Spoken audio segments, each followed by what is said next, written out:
Ayurvedic food supplement and medicine. सख्या बहिणींनी दिलेली धमकी तीच ठरली वैरी। राष्ट्रवादी काँग्रेसचे माजी नगरसेवक वनराज अंदेकर यांच्यावर रविवारी रात्री गोळीबार करण्यात आला। त्यानंतर त्यांच्यावर कोयत्याने वार करून हत्या करण्यात आली। त्यांच्या बहिणीच्या नवऱ्यानेच ही हत्या केली आहे। या प्रकरणी पोलिसांनी दोघांना अटक केली आहे। ऐन गणेशोत्सवाच्या तोंडावर झालेल्या गोळीबार आणि हत्येच्या घटनेनं पुण्यात खळबळ उडाली आहे। दरम्यान आता या प्रकरणात आणखी एक धक्कादायक माहिती समोर आली आहे। वनराजच्या बहिणीनं पोलीस ठाण्यात पोलिसांसमोरच त्याला धमकी दिली होती, आम्ही तुला जगू देणार नाही, तुला आज पोरं बोलावून ठोकते अशा शब्दात धमकावलं होतं। त्यानंतर दुसऱ्याच दिवशी वनराजची हत्या झाली। याबाबत मिळालेली अधिक माहिती अशी की वनराज अंदेकर हे रविवारी रात्री 8:30 वाजता नानापेठेतल्या डोके तालीम परिसरात उभा होते। तेव्हा दुचाकीवरून आलेल्या हल्लेखोरांनी बंदुकीतून 5 राऊंड फायर केले। अंदेकर यांना गोळी लागली नसल्याची माहिती पोलिसांनी दिली आहे।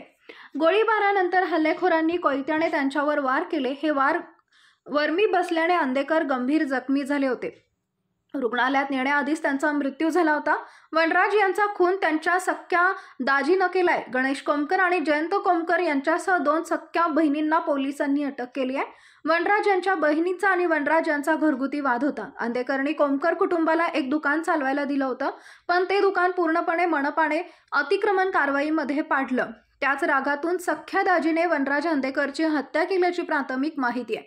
अंदेकर कुटुंबातील मुलगी लग्न करून कोमकर कुटुंबात दिली होती। त्यावरून त्यांना घर आणि दुकान ही चालवायला दिलं होतं, पण घरगुती वादातून अंदेकरची हत्या केल्याचं बोललं जात आहे।